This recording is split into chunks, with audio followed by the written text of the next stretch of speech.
Welcome to పొలిటెంట్ media. నా పేరు రమాకాంత్.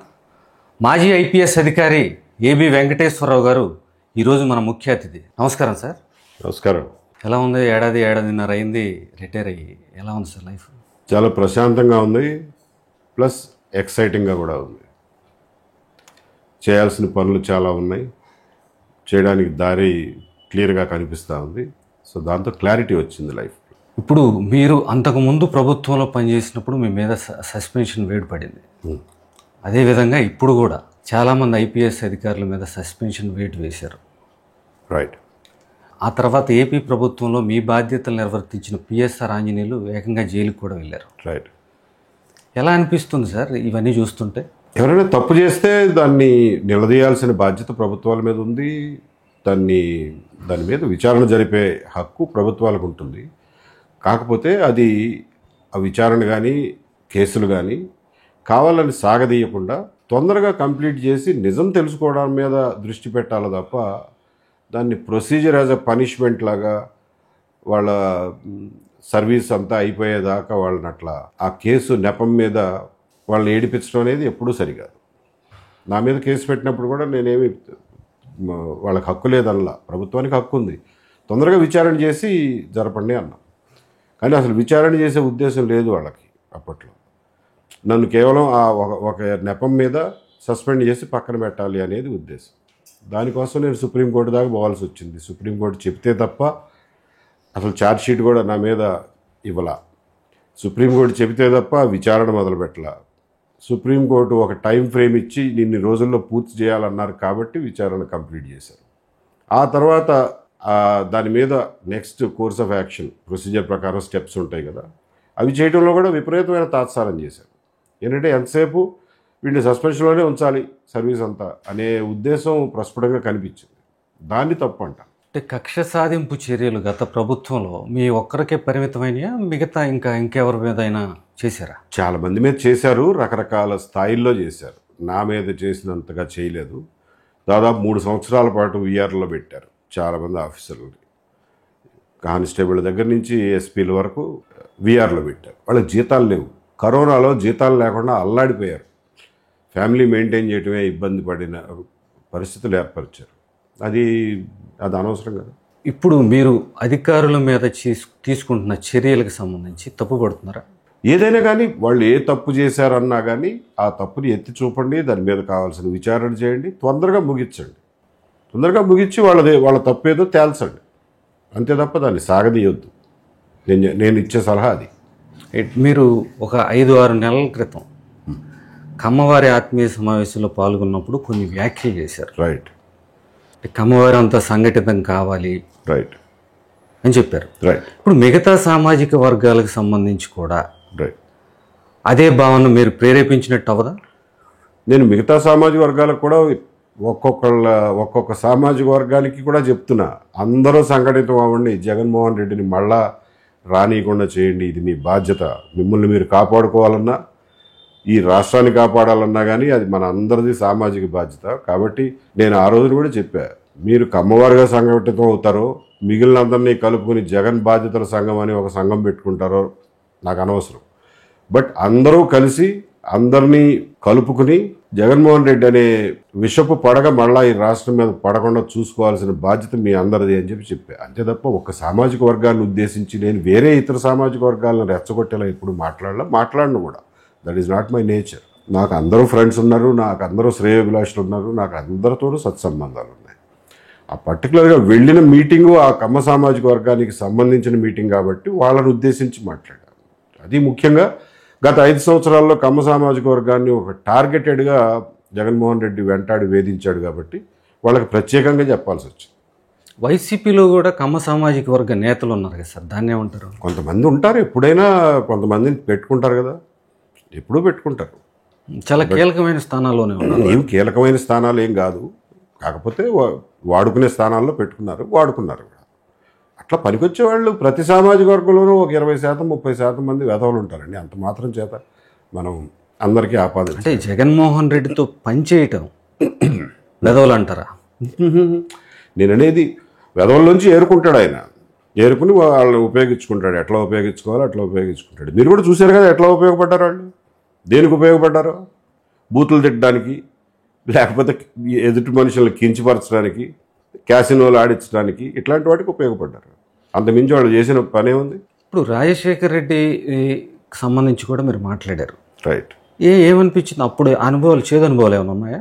నాకేమీ వ్యక్తిగత చేదు అనుభవాలు ఏమి లేవు. కాకపోతే ఒక ఒక ఒక పద్ధతి ప్రకారం అప్పటి నుంచే ఈ కార్యక్రమం మొదలైంది అనేది నాకు ఒక అవగాహన ఉంది. ఆ మాత్రం గ్రహించగలం కదా సిస్టంలో ఉన్నవాళ్ళం. సో దాన్నే ఒకసారి ఎత్తి చూపించారు. ఇది ఇవాళ పుట్టింది కాదు, 2004 నుంచే మొదలైంది. దాన్ని జగన్మోహన్ రెడ్డి పరాకాష్ఠకు తీసుకెళ్లాడు అని అన్నారు. అప్పుడు కూడా కమ్మ సామాజిక వర్గానికి సంబంధించిన నేతలు, రాజకీయ నాయకులు కానివ్వండి, లేకపోతే ఆఫీసర్స్ కానీ మంచి పొజిషన్లో ఉన్నారు కదా అప్పట్లో. రాజశేఖర రెడ్డి టైంలో కూడా చాలా ఎంపిక చేసిన చాలా కొద్ది మందిని ఆయన కూడా ఉపయోగించుకునేవాడు. నిమ్మగడ్డ ప్రసాద్, లేకపోతే కోనేరు ప్రసాద్, ఇట్లాంటి వాళ్ళని వ్యాపారాలకు ఉపయోగించుకునేవాడు. కొంతమంది ఆఫీసర్లను కూడా ఎంపిక చేసుకుని ఒకళ్ళిద్దరిని అట్లా వాడుకునేవాడు. మిగిలిన వాళ్ళందరినీ ఎక్కడ ఉంచాలో అక్కడ ఉంచేవాడు. సో అది ఒక పద్ధతి ప్రకారం జరిగింది. దాని మీద నాకు అవగాహన ఉంది. నేను చాలా బాధ్యతతోనే మాట్లాడాను. అది ఇప్పుడు మీ సహచర ఐపీఎస్లు కొంతమంది సస్పెన్షన్లో ఉన్నారు కదా సార్, వీళ్ళతో ఎవరితో మాట్లాడారా ఈ టైంలో? లేదండి, నేను మాట్లాడాలి. ఇప్పుడు పార్టీ పెడతామని చెప్పి మీరు అన్నారు. రిటైర్మెంట్ లైఫ్లో పార్టీ ఒకటే పెట్టి జనాల్లోకి వెళ్ళాలనే ఆలోచనలో ఉన్నట్టున్నారు. రైట్. ఏంటి మీ ఐడియాలజీ ఏంటి? సమాజాన్ని ముందుకు తీసుకెళ్ళడానికి మనం ఇప్పుడు ఆచరిస్తున్నటువంటి విధానాలు, ఆర్థిక విధానాలు కానీ, సామాజిక విధానాలు కానీ, అడ్మినిస్ట్రేటివ్ పాలసీస్ కానీ, ఇవి మన ముందుకు తీసుకెళ్ళలేవు. ఎక్కడ వేసిన గొంగళ అక్కడ ఉన్నట్లే స్టేటస్ కోయిస్ట్గానే ఉంచేస్తుంది. కాబట్టి ముందుకు వెళ్ళాలంటే చాలా తీవ్రమైన మార్పులతో, సాహసోపేతమైనటువంటి మార్పులతో సమాజం ముందుకెళ్తే తప్ప, విధానాల మార్పిడి జరిగితే తప్ప మనం అభివృద్ధి చెందలేము అనేది నా ఉద్దేశం. సో దాని మీద విస్తృతంగా ఒక పేపర్ అనండి, లేకపోతే దాని మీద ఒక ఫ్రేమ్వర్క్ అనండి, అది తయారు చేసే పనిలో ఉన్నాను. సో అది పూర్తి అయిన తర్వాత ప్రజల ముందు పెడతాను. ఇప్పుడు రెండు పార్టీలకి సమాన దూరం పాటిస్తున్నారు అయితే? ఎస్. అంటే తెలుగుదేశం పార్టీతో కొంచెం తక్కువ సమాన దూరం, వైసీపీతో కొంచెం ఎక్కువ సమాన దూరం అనుకోవాలా? ఇవన్నీ సబ్జెక్టివ్ కొలతలు కాబట్టి ఎగ్జాక్ట్గా కొలవలేము. ఇప్పటికీ ఉందా సార్ రిలేషను తెలుగుదేశం నాయకులతో కానీ? ఇప్పటికి మీతో మాట్లాడుతూ ఉంటారా? మాట్లాడుతుంటారండి. ఎప్పటి నుంచో ఉన్న రిలేషన్షిప్స్, ఫ్రెండ్లీగా ఉండేవాళ్ళు మాట్లాడుతూనే ఉంటారు. వైసీపీలో కూడా కొంతమంది మాట్లాడుతూనే ఉంటారు. పాత పరిచయాలు ఎక్కడికి పోతాయి? ఇప్పుడు ప్రభుత్వంలో ఏవైతే హామీలు ఇచ్చి పవర్లోకి వచ్చారో ఆ హామీల అమలు తీరు ఎలా ఉందనుకుంటున్నారు? కొన్ని చేశారు, కొన్ని చేయలేదు, కొన్ని చేయగలరో లేదో తెలియదు. We don't no at. ఇంకా వాళ్ళకి టైం ఉంది కాబట్టి వాళ్ళు ఎక్స్ప్లెయిన్ చేసుకోవాలి ఎన్ని చేశారు, ఎన్ని చేయలేదు, ఎందుకు చేయలేకపోతున్నారు అనేది. సో కొన్ని అయితే చేశారు కదా, పెన్షన్ పెంచడం కానివ్వండి, ఇలాంటివి చేశారు. సో ఇప్పుడు రాజకీయ శూన్యత ఉందా ఆంధ్రప్రదేశ్లో? రాజకీయ శూన్యత ఎప్పుడూ ఉంటుందండి. It is never complete picture. ఎప్పుడూ ఉంటుంది. ఇప్పుడేనే కాదు, మీరు చరిత్రలో ఎప్పుడు తీసుకున్నా కానీ రాజకీయ శూన్యత ఉంటుంది. ఆ శూన్యతను భర్తీ చేసేవాళ్ళు ఎవరు వస్తారు, దాన్ని ప్రజలు యాక్సెప్ట్ చేస్తారా లేదా అన్నది ప్రశ్న. ఎవరు రానప్పుడు ఉన్న వాటిలోనే ఎంచుకోక తప్పదు ప్రజలకి. That is democracy. ఇప్పుడు తెలుగుదేశం పార్టీ, వైసీపీ, అలాగే జనసేన, బీజేపీ, కాంగ్రెస్ మొత్తం 5 పార్టీలు ఉన్నాయి. రైట్. ఇప్పుడు మీది 6వ పార్టీ. ఇంకా చాలా పార్టీలు, సిపిఎం వదిలేశారు పాపం. కాదు, ఇంకా చాలా పార్టీలు ఉన్నాయి. ప్రాధాన్యత క్రమంలో చెప్తున్నాను నేను. Right right. వాళ్ళకు వచ్చిన ఓట్ బ్యాంక్. Right right. మీ పార్టీ మరో పార్టీ కావచ్చు. There is no harm. డెమోక్రసీలో అన్ని విభిన్న అభిప్రాయాలు ఉంటే అంత మంచిది. ఎందుకంటే ఒక్కొక్క అభిప్రాయానికి కొంతమంది ప్రజలు విలువిస్తారు, దాన్ని ఫాలో అవుతారు. మీ ఎజెండా కూడా జగన్మోహన్ రెడ్డిని మళ్ళీ ఇంకొకసారి గద్దెనెక్కకుండా ఉండటానికి మీ పార్టీ ఎజెండా కూడా అలాగే ఉండబోతుందా? That will be the first main agenda. But అది ఒకటే సరిపోదు కదా, you have to show an alternative also. So ఇప్పుడు అది తెలుగుదేశం పార్టీకి అడ్వాంటేజ్ అవుతుంది కదా మరి? Not necessarily, we don't know. ఎలా చెప్తాం? పోలవరానికి సంబంధించి, బనకచెర్ల ప్రాజెక్టుకి సంబంధించి మీరు ఈ మధ్య ప్రెస్తో కూడా మాట్లాడారు. రైట్. బనకచెర్ల ప్రాజెక్టు కట్టడం అనేది మెగా సంస్థకి అడ్వాంటేజ్ అవుతుంది, వాళ్ళకి ఆర్థిక ప్రయోజనాలు సమకూర్చుకోవడానికి మాత్రమే ఈ ప్రభుత్వం ముందు పెడుతుంది ఈ ప్రతిపాదన అని చెప్తున్నారు. రైట్. నిజమేనా అది? Yes, we firmly believe that. Because ఆ బనకచెర్ల ప్రాజెక్టుని అసలు తెర మీదకి తీసుకొచ్చిందే మెగా ఇంజనీరింగ్ సంస్థ. అది వచ్చింది జగన్మోహన్ రెడ్డి గారి ప్రభుత్వం హయాంలో. 2019-20 నుంచి మొదలైంది ఆ కసరత్తు. జగన్మోహన్ రెడ్డి గారు, కేసీఆర్ గారు మీటింగ్ అయిన తర్వాత యాజ్ అన్ ఆల్టర్నేటివ్ ప్రాజెక్ట్గా ఆయన ఇచ్చంపల్లి నుంచి నాగార్జున సాగర్ అంటే యాజ్ అన్ ఆల్టర్నేటివ్ ప్రాజెక్ట్గా అన్నట్లు మెగా ఇంజనీరింగ్ సంస్థ ఒక ప్రాజెక్ట్ని ప్రతిపాదిస్తే జగన్మోహన్ రెడ్డి గారు దాని మీద ఒక రిపోర్ట్ అడిగారు. ఆ రిపోర్ట్ తయారు చేసిన తర్వాత దాని మీద ఆయన కూర్చున్నారు. దాన్ని ఏమి చేయలే, అట్లాగే పక్కన పడేసి ఉంచారు. గవర్నమెంట్ మారిన తర్వాత అదే ప్రజెంటేషన్ మెగా ఇంజనీరింగ్ సంస్థ ఈ ప్రభుత్వానికి కూడా ఇచ్చింది. ఈ ప్రభుత్వం ఏమో దాన్ని టేకప్ చేసి ముందుకు వెళ్ళడానికి ట్రై చేస్తారు. ఇండోసోల్ ప్రాజెక్టు గురించి కూడా రైట్, నెల్లూరు జిల్లా దాన్ని బీపీసీఎల్కి ఇచ్చి కొత్త ల్యాండ్ని ప్రపోజ్ చేస్తున్నట్టు. ఎలా అనిపిస్తున్నారంటే అక్కడ రైతులు వ్యతిరేకిస్తున్నారు కదా సార్? కరెక్టే, నేను రైతులతో మాట్లాడలా ఇప్పటి వరకు.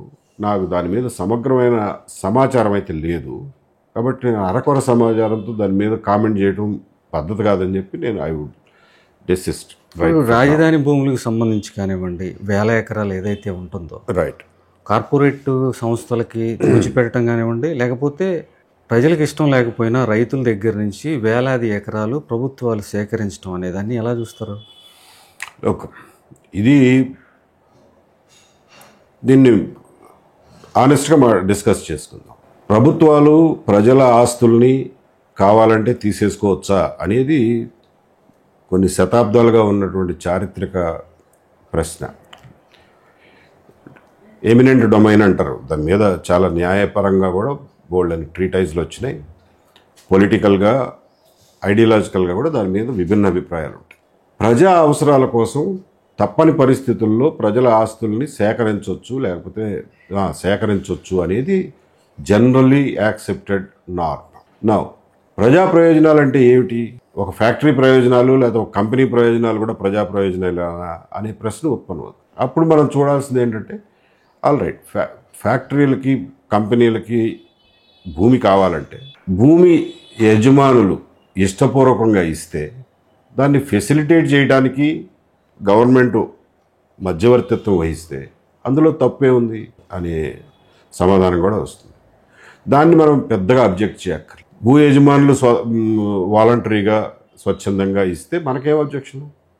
కాకపోతే ఆ రేటు నిర్ణయించడంలోనూ వాటిలోనూ కొంచెం మధ్యవర్తిత్వం వహించవచ్చు.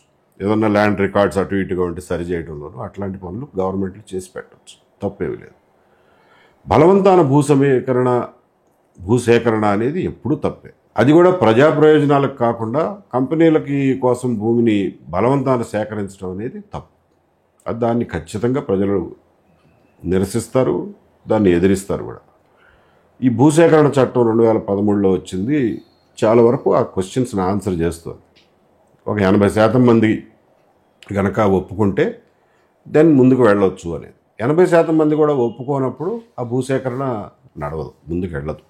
సో ఇవాళ కరేడ్లో రైతుల యొక్క అభిప్రాయం ఎలా ఉంది, 80% మంది ఒప్పుకుంటున్నారా లేదా అనే దాని మీద నాకు సమాచారం లేదు. వాళ్ళతో మాట్లాడితే కానీ తెలియదు. భూసేకరణ జరిపే మొదటి స్టేజ్లో ఎప్పుడైనా కానీ రేటు విషయంలో ఇంకా స్పష్టత రాదు కాబట్టి కొంత నిరసనలు వస్తాయి. రేటు వాళ్ళకి ఆమోదయోగ్యమైనటువంటి రేటు లభించిన నాడు నిరసనలు తగ్గుతాయి. రేటు వచ్చినా కానీ మా పొలం మేము ఇవ్వమండి అనేవాళ్ళు చాలామంది ఉంటారు. సో ఆ చట్టం ప్రకారం చట్టానికి లోబడి ప్రజలు స్వచ్ఛందంగా ఇస్తే మనం అబ్జెక్ట్ చేయక్కర్లా. లేనినాడు మనం ప్రజల పక్షాన వహించాల్సి ఉంటుంది. ఇప్పుడు రాజధానిలో 40,000 ఎకరాలు ఏదైతే తీసుకుంటామని చెప్తున్నారు, ఆల్రెడీ 33,000 ఎకరాలు తీసుకున్నారు. మొత్తం 55,000 ఎకరాల వరకు ప్రభుత్వం దగ్గర ఉంది. మరి ఇంకో 40,000 ఎకరాలు అవసరం అంటారా? మీరేమనుకుంటున్నారు? అగైన్ ఇది కూడా ఒక సునిశ్చితమైన సమస్య కాబట్టి నా అభిప్రాయం చెప్తా. మొదటి 33,000 ఎకరాలు ఇచ్చినాడు దాని మీద అది ప్రజా ప్రయోజనాల కోసం చేసిందే కదా. భూసేకరణ కానివ్వండి, సమీకరణ కానివ్వండి, మొత్తానికి ప్రజల ఆస్తుల్ని ఒక పబ్లిక్ పర్పస్ కోసం ఉపయోగించడం, అది కదా కాన్సెప్ట్. ఆ రోజున దాని మీద విస్తృతంగా చర్చ జరిగింది. అసెంబ్లీలో చర్చ జరిగింది. జగన్మోహన్ రెడ్డి గారు కూడా ఉన్నాడు, పార్టిసిపేట్ చేశారు. మాకేం అబ్జెక్షన్ లేదు, మేము దీన్ని ఆహ్వానిస్తున్నాం, మేము అడ్డుపడటం లేదు అని చెప్పి స్పష్టంగా చెప్పారు. చాలా రోజులు ప్రజల్లో డిస్కషన్ నడిచింది. అందులో కూడా 800 గజాల 1000 గజాల అనేది నెగోషియేషన్స్ జరిగినాయి. రైతులకి ప్రభుత్వానికి మధ్యన ఒక అంగీకారానికి వచ్చారు. మనకి కొత్త రాజధాని కావాలి అనేది ఒక నిర్వివాద అంశం. దాని గురించి ఏమి డిబేట్ లేదు. చిన్నదవనండి పెద్దదవనండి, రాజధాని అయితే కావాలి కదా. సో కాబట్టి ఈ 33,000 ఎకరాల భూ సేకరణ కాదు, భూ సమీకరణకు ఏదైతే ఉందో విస్తృతంగా ఆంధ్రప్రదేశ్ ప్రజల నుంచి ఒక అంగీకారం, కాన్సెన్సస్ ఉండింది. దాదాపు ఏకాభిప్రాయం ఆ రోజున ఎమర్జ్ అయింది. కాబట్టి దానికి ఆ ప్రభుత్వము, తర్వాత వచ్చే ప్రభుత్వాలు కూడా కట్టుబడి ఉండాల్సినటువంటి బాధ్యత వాళ్ళకు ఉంది. ఇప్పుడు జరుగుతున్న 44,000 ఎకరాల విషయంలో ఇవేవి జరగల. 44,000 ఎకరాల అవసరం ఏమిటి అన్నది ఇంతవరకు స్పష్టంగా ఎక్స్ప్లెయిన్ చేయలే ఎవరు. పేపర్లో లీకులు చదవటమే తప్ప మనం దానికి ఒక 5,000 ఎకరాలు, దీనికి ఒక 2,500, దానికి ఒక 2,500 అని చెప్పి పేపర్లో చదవటమే తప్ప స్పష్టంగా దీని మీద ఇది ఎందుకు, ఎంత అవసరం, దీనివల్ల ఉపయోగం ఏమిటి, దీనివల్ల రెవెన్యూ జనరేషన్ ఏంటి, ఆ డెవలప్మెంట్కి అయ్యే ఖర్చు ఎక్కడి నుంచి భరిస్తాం, ఎక్కడి నుంచి తీసుకొస్తాం, వీటి మీద చర్చ జరగల. అమరావతి ఫస్ట్ ఫేజ్ గురించి పూర్తి చర్చ జరిగింది. It is a self financed project అనేది మోర్ ఆర్ లెస్ ఎస్టాబ్లిష్ అయింది. ఈ రెండో phase whether it is going to be self financed or not, ఎవరు ఫైనాన్స్ చేయాలి దాని డెవలప్మెంట్కి. మీరు ఎయిర్పోర్ట్ అంటున్నారు, what is the viability of another airport within 35 kilometers అనేది ఎక్స్ప్లెయిన్ చేయాలి. రాష్ట్ర ప్రజలందరినీ ఒప్పించాలి, భూములు ఇచ్చేవాళ్ళే కాదు. భూములు ఇచ్చేవాళ్ళు ఏముంది, ఇంకో కొంచెం మా భూముల రేట్లు పెరుగుతాయంటే ఇచ్చేస్తారు. బట్ రేపు పొద్దున అవన్నీ ఫుల్ఫిల్ చేయాల్సిన బాధ్యత ఎవరిది? ప్రభుత్వానిది కదా, అంటే రాష్ట్ర ప్రజలు అందరిది కదా. అవును. కాబట్టి రాష్ట్ర ప్రజలందరినీ ఆ విషయాల మీద మనం కన్విన్స్ చేయగలగాలి. దానికోసం you have to come out openly with all the information relevant to that second phase. అది ఇంతవరకు రాలా. దాని మీద అసెంబ్లీలో ఎక్కడ చర్చ జరగల. జగన్మోహన్ రెడ్డి గారు అసలు అసెంబ్లీ ఎగ్గొట్టాడు కాబట్టి అక్కడ చర్చ జరిగే అవకాశం కూడా కనపట్టాల. బట్ అట్లీస్ట్ రూలింగ్ పార్టీ వాళ్ళైనా కానీ విస్తృతంగా దాని మీద ఒక 2 రోజులు చర్చించాలిగా. దానికి ఉన్న అన్ని కోణాలని విశ్లేషించి చెప్పాలి కదా, అది జరగల. సో ఈ 44,000 ఎకరాలది ఏదైతే ఉందో అది ఓన్లీ గాలిలో ఉన్నటువంటి ప్రపోజల్ లాగా కనిపిస్తుంది. ఒకవేళ రైతులు ఇచ్చినా అది రైతులకి ఇవాళ ఉన్నటువంటి ప్రభుత్వంలో ఉన్న నేతలకి మధ్యన ఒప్పందంలానే ఉంటుంది తప్ప రైతులకి రాష్ట్ర ప్రజలకి మధ్యన ఉన్న ఒప్పందంలాగా ఉండదు. సో కాబట్టి రేపు పొద్దున దాన్ని తర్వాత వచ్చే గవర్నమెంట్లు దాన్ని అమలుపరుస్తాయా లేవా, దాని మీద నిలబడతాయా లేవా అనేది చెప్పలేము. అదొక ప్రశ్నార్థకం అవుతుంది. అది రైతులు ఆలోచించుకోవాలి. ఇప్పుడు ప్రభుత్వం ఏమో చాలా పట్టుదలగా ముందుకెళ్తుంది. 3 సంవత్సరాల్లో రాజధాని కంప్లీట్ చేస్తామని చెప్తున్నారు. రైట్, సాధ్యమేనా సార్? వాళ్ళు ఇచ్చినటువంటి కాంట్రాక్ట్లు ఏవైతే ఉన్నాయో అవి 3 సంవత్సరాల్లో కంప్లీట్ చేయడం సాధ్యమే. ఈ సంవత్సరం అసలు యాక్చువల్గా అదే లాస్ట్ 1 season. లాస్ట్ ఇయర్ జూన్లో వచ్చారు, ఒక సీజన్ పోగొట్టుకున్నారు. లాస్ట్ వింటర్లో పని చేస్తే వింటర్ సమ్మర్లో చాలా పని జరిగేది. బట్ కాంట్రాక్ట్లు ఇవ్వడంలోనే లేట్ అయింది. ఈ సంవత్సరం ఏప్రిల్లో ఇచ్చారు, మేలో వర్షాలు పడినాయి, ఇప్పటికీ వర్షాలు కంటిన్యూ అవుతుంది. బట్ వాళ్ళకి ఇచ్చిన గడువు కూడా 3 ఏళ్లే. కొన్ని 2 ఏళ్ళు, కొన్ని 3 ఏళ్ళు. 3 ఏళ్ళు కాదు, 3.5 ఏళ్లలో కంప్లీట్ చేయగలుగుతారు. డబ్బులు ఉన్నప్పుడు, ఇవాళ యంత్రాలు, మనుషులు, సామాగ్రి అన్నీ ఉన్నప్పుడు పూర్తి చేయడం పెద్ద కష్టమేం కాదు. కానీ అక్కడ మేజర్ ఇష్యూ రాజధాని భూములకు సంబంధించి రైతులకు ఇప్పటివరకు లేఅవుట్లు చేసి ఇవ్వలేదని కదా. ఆ లేఅవుట్లు చేయడానికి కూడా కాంట్రాక్ట్లు ఇచ్చారు కదండి. ఆ పని జరగాలి, ఇంకా ఆ పని జరగాలి, పెగ్ మార్కింగ్ జరగాలి, దెన్ వాటికి ఇంటర్నల్ రోడ్స్, డ్రైన్స్ అవన్నీ చేయాలి, వాళ్ళ ప్లాట్స్ వాళ్ళకి అప్పచెప్పాలి, నిర్మాణాలు జరగనివ్వాలి. నిర్మాణాలు జరగాలంటే మౌలిక సదుపాయాలు లేకుండా నిర్మాణాలు జరపడానికి వీల్లేదని చెప్పి CRDA వాళ్ళ నామ్స్ ఉన్నాయి. సో మీరు మౌలిక సదుపాయాలు త్వరగా కల్పిస్తే తప్ప రైతులు వాళ్ళ భూముల్లో నిర్మాణాలు చేసుకోలేరు. డెవలప్మెంట్ కానివ్వండి, అగ్రిమెంట్ కానివ్వండి, లేకపోతే సొంతంగా కట్టుకోనివ్వండి. సో ఇవన్నీ చేయడానికి ముందు ఈ మౌలిక సదుపాయాలు చేయాలి. దానికి ఒక 2 ఏళ్ళు టైం పట్టేటట్టుంది. అంటే ఇప్పుడు రాజధాని అంశం పక్కన పెడితే ఇప్పుడు ఈ రాష్ట్ర ప్రభుత్వం వచ్చి దాదాపు 14 నెలలు. రైట్. అప్పులు చూస్తే 1,00,000 అంటే 1,75,000 కోట్లు అప్పులు చేశారు. రైట్. ఎలా అనిపిస్తుంది అంటే పాత ప్రభుత్వంతో పోల్చుకుంటే 3,32,000 కోట్లు మేము చేసాము. చంద్రబాబు గారు వచ్చిన ఏడాదిలోనే 52% పైగా అప్పులు చేశారు. ఇక మిగిలిన 4 ఏళ్లలో ఇంకెంత అప్పు చేస్తారో అని ఒక ఆందోళన వైసీపీ నుంచి వ్యక్తం అవుతుంది కదా. మీరేం చెప్తారు? ఎగ్జాక్ట్ లెక్కలు తెలియవు కానివ్వండి నాకు. అంటే వాళ్ళు 3 లక్షలు చేశారో, 7 లక్షలు చేశారో, 10 లక్షలు చేశారో, ఇంతవరకు వాళ్ళు వేసిన వైట్ పేపర్లో కూడా క్లారిటీ రాలా. అంటే ఆన్ రికార్డ్ అసెంబ్లీలో చెప్పిన బేస్ చేసుకున్న దాన్ని బట్టి అయితే ఇప్పటివరకు అయితే ప్రస్తుతం 9 లక్షల కోట్లు ఉన్నాయి సార్. ఇప్పటి వరకు ఆంధ్రప్రదేశ్ అంటే సావరైన అప్పులే కాకుండా సావరైన గ్యారంటీ సెక్యూర్డ్ అన్సెక్యూర్డ్ రెండు కలిపితే 9 లక్షల కోట్లు ఇప్పటి వరకు అయిన అప్పు ఆంధ్రప్రదేశ్. రైట్. దీన్ని ఈ ప్రభుత్వం కూడా ఇంకా ఈ అప్పులు ముందుకు ఎక్కువ అవుతాయో తప్ప తగ్గే అవకాశాలు ఏం కనిపించడం లేదు. సో నేను అనేది అందుకే ఇప్పుడున్న పరిస్థితుల్లో కనుక ఇలాగే కనుక మనం ముందుకెళ్తే మనం గ్యారంటీగా ఒక అప్పులు ఊబిలో కూరుకుపోవడం ఖాయం. ఎందుకంటే అందరూ అదే పాలసీస్ దాదాపుగా అవలంబిస్తున్నారు. మీ వైపు నుంచి ఎటువంటి అంటే సూచనలు చేస్తారు? మరి అప్పులు చేయకపోతే ముందుకు వెళ్ళలేము, అభివృద్ధి అనేది ఉండదు అని చెప్తున్నారు. అప్పులు చేయకపోతే అభివృద్ధి అనేది ఉండదు అనేది కాదు, అప్పులు చేయకపోతే పంచిపెట్టలేరు. అది అంటే ఫ్రీ బీసు కరెక్ట్ కాదంటారు. ఫ్రీ బీస్ కోసం చేసే అప్పులు ఇవి, అంతే తప్ప అభివృద్ధి కోసం చేసే అప్పులు కావు. అంటే ఫ్రీ బీస్ కోసం మూలధన వ్యయం కూడా చేయాల్సి ఉంటుందిగా గవర్నమెంట్లో. ఎక్కడ చేయగలుగుతున్నారు? ఫస్ట్ ఫేజ్లో కొన్ని రోడ్స్ బాగు చేశారు, మంచిదే, కనీసం కొంత ఉపశమనం కలిగింది కొన్ని ఏరియాల్లో. బట్ వాళ్ళలో కూడా చాలామందికి వాళ్ళకి బిల్లులు కట్టలేకపోతున్నారు, లేవు డబ్బులు మూలధన వ్యయానికి. అంటే మీకు సంక్షేమ పథకాలకు సంబంధించి మీకున్న ఐడియా ఏంటి సార్? అసలు ఇవ్వాలనే వద్దనే? ఈ లెవెల్ ఆఫ్ సంక్షేమ పథకాలు మనని రన్అవే డెట్లోకి తీసుకెళ్ళిపోతాయి, అంతే తప్ప వేరే మార్గం లేదు.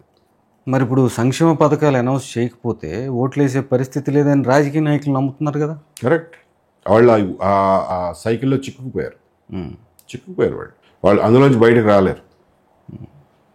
మరి దానికి సొల్యూషన్ ప్రత్యామ్నాయం కావాలంటున్నారు, ప్రత్యామ్నాయ ఆలోచన కావాలి. దీని నుంచి ఎలా బయటపడాలి, ప్రజలకు ఏం చెప్పాలి, ఏం చెప్పి కన్విన్స్ చేయాలి, ప్రజలకు అర్థమయ్యేలాగా ఎలా చెప్పాలి అనేది ఒక ప్రత్యామ్నాయం. క్షేత్రస్థాయిలో పేదరిక నిర్మూలన కానివ్వండి, చదువు కానివ్వండి, ఆరోగ్యం కానీ, ప్రాథమిక అవసరాలు ఏవైతే ఉంటాయో ఇప్పటి వరకు కూడా ఇంకా రూరల్ ఏరియాల్లో ఆ వర్గాలు ఆ ప్రభుత్వ పథకాల సంక్షేమం అందుకున్నప్పటికి కూడా ఇప్పటికీ అలాగే కిందే ఉన్నాయి. వాటిని పైకి తీసుకురావాల్సిన అవసరం ఉంది కదా, దాని మీద ఖర్చు చేయాల్సి ఉంటుంది కదా. That means there is something wrong with what we are doing. మనం చేస్తున్న దాంట్లో ఎక్కడో తప్పు ఉంది, ఎక్కడో పొరపాటు ఉంది. ఎందుకంటే ఇంత ఖర్చు పెట్టినా కానీ ఉపయోగం లేదని మీరే అంటున్నారు కదా. అంటే ఎక్కడో తప్పు చేస్తున్నాం, ఇది కాదు మార్గం, ప్రత్యామ్నాయ మార్గాలు వెతకాలి, తప్పదు. You have no choice, you just cannot go on like this. ఖచ్చితంగా సంక్షేమ పథకాలు అనే వాటిని ఆపేయాలంటారు. No, I'm not saying that. మీరు don't put words in my mouth. No because it's a sensitive subject and I'm in politics and I don't want to be misquoted. Sir, ఇప్పుడు మనం వెళ్తున్న దారిలో వెళ్తే గ్యారంటీగా గోతులో పడతాం అనేది అయితే అర్థమవుతుంది కదా. మీరు చెప్పిన లెక్కలే, మీరు చెప్పిన అప్పుల లెక్కలే, నేను చెప్పిన ఇంకా బిల్లులు చెల్లించలేని పరిస్థితిలో ఉన్న లెక్కలే, ఇవన్నీ వాస్తవాలే కదా. సో ఇలాగే ముందుకెళ్తే గోతులో పడతాం అనేది నిర్వివాదాంశం. This no debate about it. ఆ గోతులోకి వెళ్ళే ముందు ఎవరు లాస్ట్ మైలు ఎవరు తీసుకెళ్తారో ఆ గోతులోకి అనేదే తేడా తప్ప గోతులోకి వెళ్ళడం ఖాయం. కాబట్టి you have to look at an alternative path. తప్పదు. మన మనుగడ కోసం, సమాజ మనుగడ కోసం, సమాజ క్షేమం కోసం, మన అభివృద్ధి కోసం, మీరు అన్నటువంటి గ్రామాల్లో ఇంకా పేదరికంలో మగ్గిపోతున్న వాళ్ళు, అవిద్యలో మగ్గిపోతున్న వాళ్ళు, అనారోగ్యంతో మగ్గిపోతున్న వాళ్ళు బయటికి తీసుకురావాలంటే వేరే మార్గాలను అడాప్ట్ చేసుకోవాల్సిందే, వేరే మార్గాలను ఎక్స్ప్లోర్ చేసుకోవాల్సిందే. అవి ఏమిటి అన్నది నేను ఇప్పటికిప్పుడు చెప్పలేను. But I will leave it at that we have to think differently, we have to do something different. Polavaram మొదటి ఫేజ్ వచ్చేసి 41.15 అడుగులు, రెండో ఫేజ్ వచ్చి 45.72 మీటర్లు. రైట్. ఇప్పుడు మొదటి ఫేజ్ 41.15 మీటర్లకే పరిమితం చేస్తారనేది ఒక వాదన వినపడుతుంది, ఒక భయం, ఆందోళన కూడా జనాలు. అదొక దుర్మార్గం. ఆ దుర్మార్గాన్ని అడ్డుకోవాలి, ఆ దుర్మార్గాన్ని వ్యతిరేకించాలి, దాని మీద పోరాడాలి. యాక్చువల్గా ఏమిటంటే ఇది నేషనల్ ప్రాజెక్టు, సెంట్రల్ గవర్నమెంట్ డబ్బులు ఖర్చు పెట్టాలంటే వాళ్ళు తీరిగ్గా ఖర్చు పెడతా ఉంటారు. వాళ్ళకేం తొందర ఉంది? తొందరగా కంప్లీట్ చేయాల్సిన అటువంటి బాధ్యత కానీ లేకపోతే ఆ కమిట్మెంట్ కానీ వాళ్ళకి ఎందుకు ఉంటుంది? మనకు ఉండాలి, బికాజ్ దట్ ప్రాజెక్ట్ మనకు ఇంపార్టెంట్ కాబట్టి. సో 41.15 మీటర్లు అనే project it is just a barrage. Dowleswaram ఆనకట్ట లాంటిది ఇంకొకటి. దానివల్ల మనకేం ఉపయోగం లేదు. గ్రావిటీ ద్వారా ఫ్లో కూడా రాదు, because the intake and storage level difference చాలా తక్కువ ఉంది. దాంతో మీకు క్వాంటిటీ ఫ్లో రాదు. కాబట్టి మీరు వరద టైంలో బయటికి తీసుకెళ్లాలన్నప్పుడు ఎక్కడ నీళ్లు ఫ్లో అవ్వవు. కాబట్టి 41 మీటర్లు అనేది ఎందుకు పనికిరాదు. కాబట్టి 45 మీటర్ల వరకు కట్టడం అనేది అత్యంత ఆవశ్యకం ఆంధ్రప్రదేశ్కి. సో అది బడ్జెట్ పరంగా కూడా ఒక 20,000 కోట్ల ప్యాకేజ్ R&R ప్యాకేజ్ ఎక్కువ అవుతుందని చెప్పి రాష్ట్ర ప్రభుత్వం కేంద్ర ప్రభుత్వం రెండు వెనకడుగు వేస్తున్నాయి. రాష్ట్ర ప్రభుత్వానికి ఏమి ఇందులో ఇది లేదు, లైబిలిటీ లేదు. మొదటి ఫేజ్ వరకే వాళ్ళు ఒప్పుకున్నారు అని. అసలు వాళ్ళు ఎవరండి ఒప్పుకోవడానికి? మొదటి ఫేజ్ వరకు రెండు ఫేజులు కట్టాల్సిన బాధ్యత వాళ్ళది. ఇది నేషనల్ ప్రాజెక్ట్ అంటే అసమాషనే అండి. ఫండ్స్ ఇవ్వట్లేదు కదా సార్ అడిగినప్పుడల్లా. సో దాన్ని సాధించుకోగలగాలి. ఇవాళ మీకు లివరేజ్ ఉంది పొలిటికల్గా. Central government is dependent on you for numbers. ఈ లివరేజ్ని ఉపయోగించుకోకపోతే ఇంకెప్పుడు ఉపయోగించుకుంటాం? దేనికోసం ఉపయోగించుకుంటాం? సో 45 మీటర్ల వరకు నిర్మాణాలు అయితే జరుగుతున్నాయి. కాకపోతే గేట్లు ఓపెన్ చేసి పెట్టాలి. సింపుల్గా R&R ప్యాకేజీకి కావాల్సిన 20,000 25,000 కోట్లు ఆ డబ్బు ఏదైతే ఉందో దాన్ని శాంక్షన్ చేయించుకోవాలి. R&Rని త్వరగా ఇంప్లిమెంట్ కూడా చేయాలి. ఈవెన్ ఫస్ట్ ఫేజ్ R&R ఇంతవరకు కంప్లీట్ అవ్వాలా. R&R ఇంప్లిమెంట్ చేయాల్సిన బాధ్యత ఎవరిది? State government. సెంట్రల్ గవర్నమెంట్ డబ్బులు ఇస్తుంది, రీఎంబర్స్ చేస్తుంది. ఫస్ట్ ఫేజ్దే ఇంతవరకు అవ్వాలా. కొన్ని వేల కుటుంబాలను ఇప్పటికీ రీసెటిల్ చేయాల్సిన అవసరం ఉంది. వాళ్ళకి కొత్త ఇళ్ళు కట్టి ఇవ్వాల్సిన అవసరం ఉంది.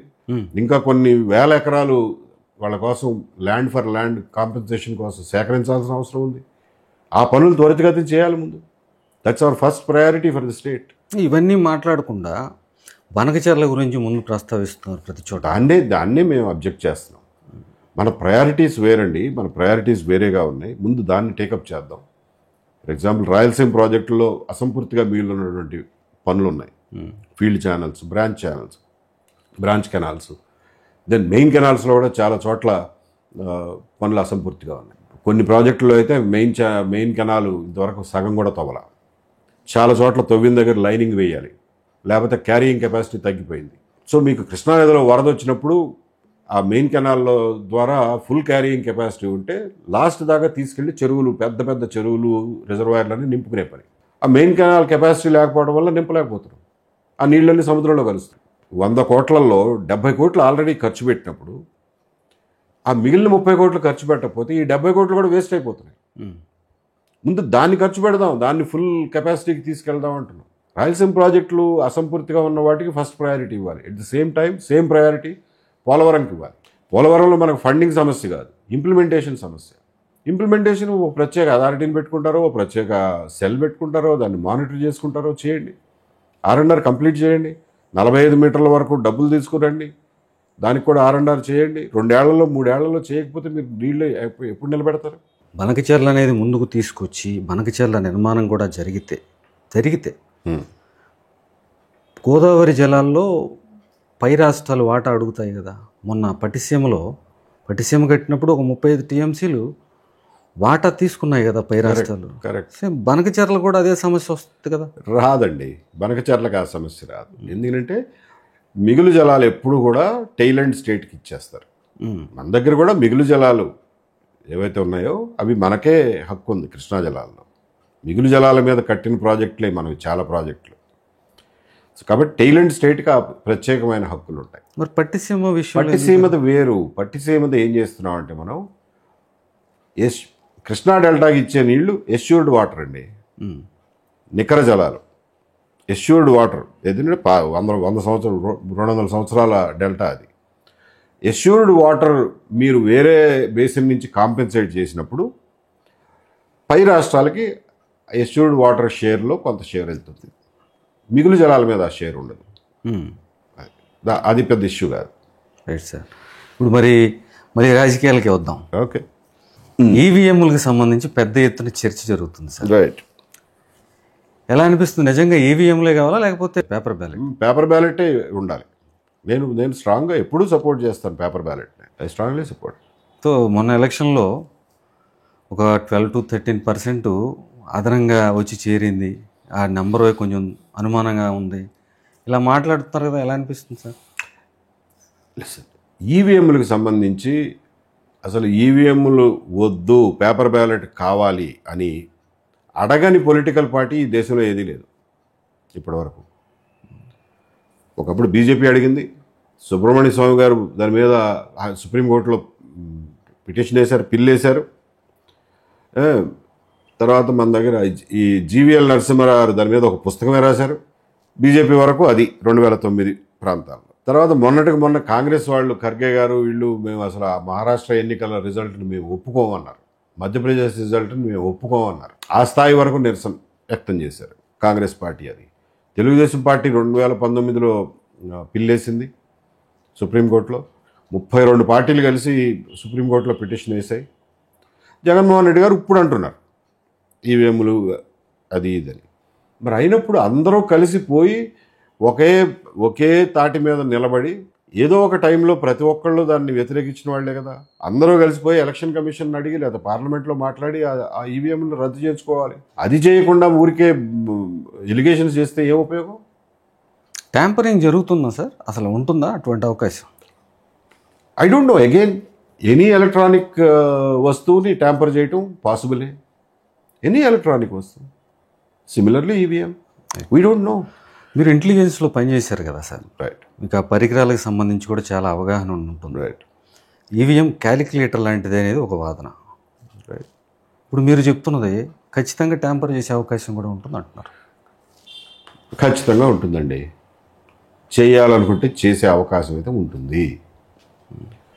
బికాజ్ ఎలక్షన్ కమిషన్ ఒక్క ఈవీఎం మిషన్ కూడా టెస్ట్ చేసుకోవడానికి ఎవరికి ఇవ్వదు. ఎట్లా తెలుస్తుంది? How do I prove? వాళ్ళకి ఏంటి బాధ? అంత సాలిడ్ మిషన్ అసలు ట్యాంపరింగ్ అవకాశమే లేదనుకున్నప్పుడు ఎలక్షన్ కమిషన్ ఒక 4 మిషన్లు ఎట్ ర్యాండమ్ మేము ఎక్కడో చోట నుంచి తీసుకుంటామా, దాన్ని టెస్ట్ చేసుకుంటామంటే వాళ్ళకి ఏంటి బాధ? దానికి డబ్బులు కడతాం కదా, దాని కాస్ట్ ఏదన్నా ఉంటే. ఎందుకు అంత గుప్తంగా ఉంచుకుంటారు ఆ టెక్నాలజీని? What is so big about it? నేను ఈవీఎంలు వద్దు, పేపర్ బ్యాలెట్ కావాలి అనే వాళ్ళలో నేను ఒకటి. ఎప్పుడులోగా ఎక్స్పెక్ట్ చేయొచ్చు మీ పార్టీని? నేను ఒక డేట్ అంటూ ఏం పెట్టుకోలేదు, కానీ ఐఎమ్ వర్కింగ్ ఆన్ ఇట్.